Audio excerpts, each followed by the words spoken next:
Kasten Luisnos Amados Barcega Namidna Gelsült.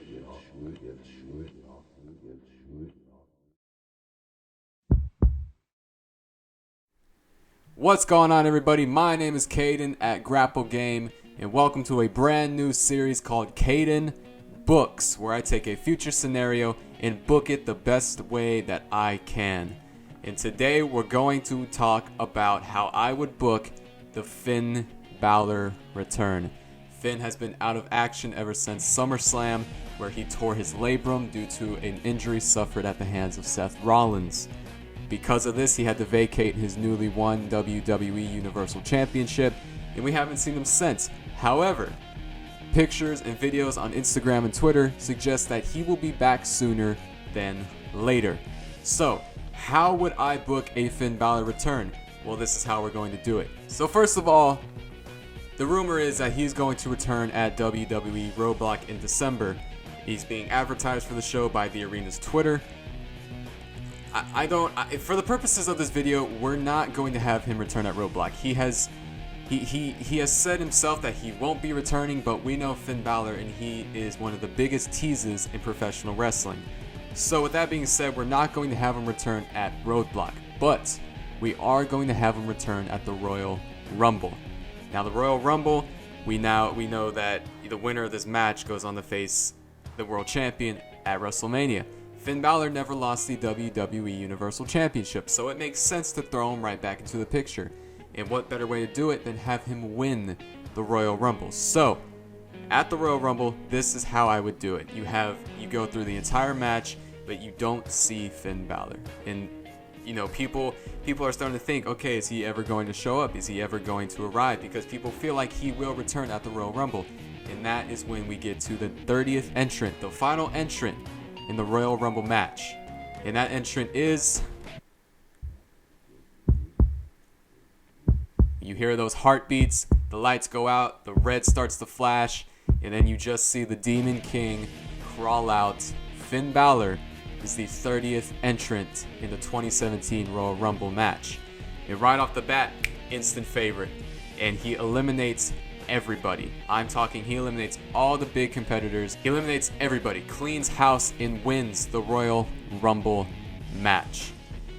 Now, where do you go from here? The question going through everyone's mind is, how is WrestleMania going to work? So before the brands merged and the titles merged, the winner of the Royal Rumble usually picked what champion he would face at WrestleMania. So instantly people are going to think, okay, he's going for the Universal Championship. And that's how he makes it out to be. He comes out the next night on Raw, as he is a Raw superstar, and he addresses the Universal Champion, Kevin Owens. I still have Owens as the champion here because I don't think Brock Lesnar will be the champion at the Royal Rumble, as it is rumored. That's just me. I don't know. Kevin Owens still the Universal Champion.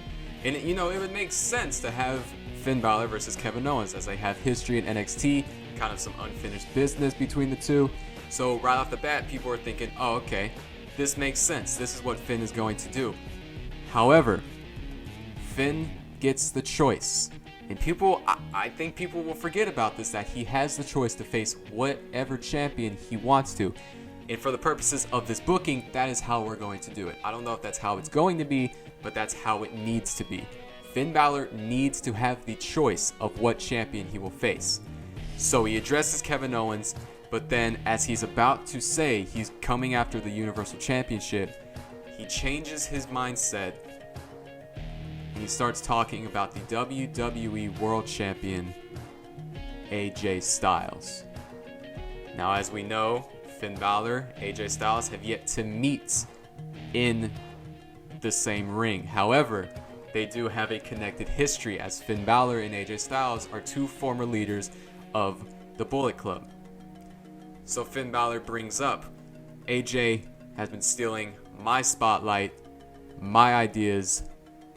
AJ's not a leader, he's a thief. So Finn talks about AJ Styles, and then in a huge swerve, he picks the WWE World Championship at WrestleMania. And people are going to think, how's this going to work? AJ's on SmackDown, Finn is on Raw. So the next night on SmackDown, AJ Styles comes out and talks about this Finn Bálor decision in his cocky heel attitude. And yes, I am keeping AJ as a heel right now. There are rumors of AJ turning face before WrestleMania, but for right now, he is going to stay heel. So he comes out and he talks about Finn Bálor. He talks about their history with the Bullet Club. They don't bring up the Bullet Club, but he does admit the history. He does acknowledge that they have been in the same position before. But AJ declines the offer. He declines the challenge from Finn Bálor, saying, "Kid, stay on Raw. Go for the Universal Championship. You don't want any of me. You don't want to deal with me because I have always been the better one. I have always been the better leader." So this starts a lot of discussion with AJ and Finn. You don't see Finn on SmackDown that night. You don't see him on Raw the next week. But the next SmackDown, AJ is in a match. Let's say against Dean Ambrose. Why the hell not? They've had a lot of matches. Give him another one. So it's in a match, AJ versus Dean, and all of a sudden, the lights go out.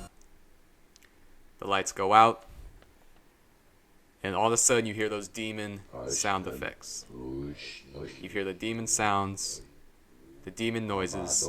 The Titantrons see, and it says, "The prince will become the king." Now this is a little shout out back to Prince Devitt, Finn Bálor's former ring name in New Japan as part of the Bullet Club. You get a lot of this New Japan history being thrown into this storyline. So AJ loses the match to Dean Ambrose because of this screw up. He loses this match, and we go to Raw. Finn Bálor comes out and he says, "If AJ Styles will not accept my challenge, I will go to SmackDown and I will make him accept it." Now, as these two are dealing with each other, you bring in Gallows and Anderson. You bring in Luke Gallows, Carl Anderson, two former members of the Bullet Club. Now, we saw a little tease between all four of these guys at SummerSlam backstage. Now, I don't know what the plans were going forward with that, but Finn got injured, so it threw a wrench in the plans. However, we are going to bring this back. Gallows and Anderson on Raw. They're Raw superstars, and they keep seeing Finn backstage. They keep seeing Finn in the ring, and they're telling Finn, listen, you don't want any of AJ. He's tough. He's bad. We know you are too. But AJ is just a little better. They start getting into Finn's head as if AJ is telling them to do this. So right now, Gallows and Anderson are still siding with AJ Styles, but at the same time, they're kind of neutral. They're not, getting involved with Balor's business, and they're not getting involved with Styles' business. But when they talk to Finn, they are still siding with AJ Styles. So we get to Fastlane. All right, for the purposes of this, we're just going to say both brands are on the same show because this is a build-up to WrestleMania, so it makes sense. So, you have AJ Styles defending the WWE World Championship against Dean Ambrose. Ambrose earning the match against Styles after defeating him on that SmackDown. It looks as if Styles is going to win this match. It looks as if Styles is going to put away Dean Ambrose, but all of a sudden, the lights go out once more. And then this starts to play. You hear the heartbeats, the lights flash red. Finn Bálor is here. For the first time ever, Finn Bálor will be in the same ring as AJ Styles. The two former Bullet Club leaders in the same ring in the WWE. So, when the lights come back on, Finn Bálor is in the ring. Finn is in the ring, staring down AJ. He doesn't attack AJ, but he looks at the WrestleMania sign He looks at AJ. And AJ, with no choice, nods his head. And the match is official. At WrestleMania, AJ Styles, Finn Bálor, WWE World Heavyweight Championship. Prince Devitt, AJ Styles. The first leader of the Bullet Club, the former leader. Two former leaders in the same match at WrestleMania for the most prestigious prize in professional wrestling. So we get to WrestleMania. The match, the dream matches of dream matches is here. You got Finn Bálor, AJ Styles. What about Gallows and Anderson? Over the past few months, we have seen them trying to be neutral and not get involved in this rivalry. But at WrestleMania, they do. At WrestleMania, it's AJ versus Finn, and they are putting on a match of a generation. Just talent versus talent. One of the best in the world versus the best in the world. Going at it. High flying, athletic, kick out after kick out, Styles clash, coup de grace, all this stuff. Outside of the ring, tables breaking. It's a hell of a match. It is stealing WrestleMania.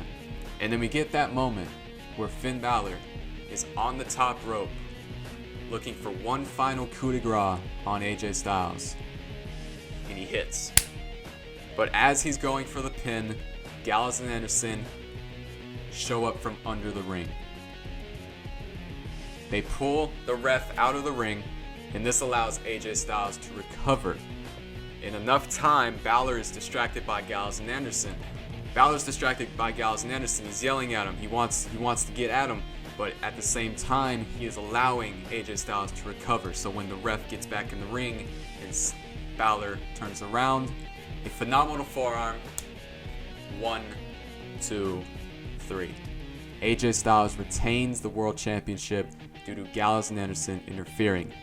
Now I know what you're thinking, that's probably a really awful finish to a WrestleMania match, but hear me out. Because the next night on Raw, we are going to make this a Raw Super Show. When both brands are on the show, because it is the biggest Raw of the year. You can't really, for me, you can't really just wait for SmackDown to see the fallout of WrestleMania. They need to be on the same show, especially with Styles and Bálor. Separate shows, separate brands need to be on the same show, especially after a finish like that. So, the Raw Super Show, you see AJ Styles coming out to the ring for the first thing of the show. He gloats and talks about his win, saying, if I didn't have these guys, I would be done. Finn, you have nothing. You will never succeed here in the WWE because you have no one on your side. So Finn comes out. And Finn is angry. He demands his rematch for the World Championship. AJ is not going to allow that to happen, as he feels like he did win fairly. So, Mick Foley comes out, the Raw GM, coming out. And he says, in the main event of tonight's Raw, it will be AJ Styles defending the WWE World Championship against Finn Bálor. Okay. AJ says okay. Fair enough. But then Foley adds an added stipulation. If Luke Gallows and Carl Anderson interfere and help AJ, they have to help AJ to win this match. AJ will lose his championship and Finn Bálor will win. AJ is angry. He doesn't think that's fair. So Daniel Bryan comes out, the SmackDown general manager, and Daniel seems to be disagreeing with Mick at first, but then he talks to AJ and it's like, AJ, you have been taking the easy way out your entire championship run. Now, me and Mick may not agree on most things, but I agree with this. So tonight, you will put your title on the line against Finn Bálor, and if your boys Gallows and Anderson interfere, you will be stripped of the World Championship. So the main event is set. AJ Styles, Finn Bálor for the World Championship on Monday Night Raw, and if Gallows and Anderson help AJ Styles, Styles loses the championship. So we have the main event. It's Finn Bálor, AJ Styles. And once again, a stellar match. But it wouldn't be a stellar match without shenanigans, especially with a stipulation like this. So, Finn Bálor knocks out the referee on accident. The referee's knocked out. It is open season on Finn Bálor. Gallows and Anderson rush down to the ring, and they are standing side by side with AJ Styles. Now it looks Finn is finished. He's done. He's not getting out of this. AJ Styles is yelling at Gallows and Anderson, demanding, ordering that they injure Finn Bálor. They finish Finn Bálor. They obliterate him, end his career, so that he can finish him off. But then all of a sudden, Gallows and Anderson turn around. They look at Styles. They look at Finn. They look at each other. And then they put up the guns. They point them at AJ. At this point, AJ doesn't know what to do. He doesn't know what's going on. They pull the trigger and they attack AJ Styles. They turn on AJ Styles. The crowd is shocked. They're stunned. They don't know what to make of this. The commentators are going mental. We just saw the turn of all turns. We have just seen the most shocking moment in a very long time. The club has turned on their leader. And then Finn gets up. Gallows and Anderson are done with Styles. They look at Finn. Finn looks at them. And they just all smile. They all smile. And Finn, two sweets, both of them, points the guns at AJ, pulls the trigger, picks him up, 1916, pins him. Gallows and Anderson put the ref back in the ring, and a slow 1, 2, 3. Finn Bálor is the WWE World Champion in one of the most shocking turns of this generation. Finn Bálor is now a heel, and this makes AJ Styles once again a babyface. And not only does this mean that the club is no more, this also means the long-awaited Bálor Club is formed. So we got the Bálor Club, and it is a hell of a feud between the Bálor Club and AJ Styles. I am saying this feud goes on for months. It is a war between these four guys. You've got a trio against the hero babyface. He tries to do everything he can. It is a long, epic rivalry that sees the Bálor Club against AJ Styles. And that is pretty much it. That is how I would book the Finn Bálor return. You don't see him going after the Universal Championship, but you see him going after AJ Styles in the World Heavyweight Championship. It is a swerve, and it should happen. Can you imagine these two in a long feud in that turn involving the club? Could you imagine this? You got all four big Bullet Club members in the same feud, in the same ring. It's a hell of a thought. But that is how I would book the Finn Bálor return. Do you agree? Do you disagree? Let me know in the comments below, and if you have any opinions on what I could have done differently, also let me know in the comments. Follow us on Twitter, go read our articles on WordPress, follow us on Instagram, Facebook, subscribe to us on YouTube, and if you have any ideas for what I should book, let me know in the comments below. But that is it. I really hope you enjoyed this first Caden Books, but that is it. Thank you guys for watching, and we'll see you guys later. Goodbye.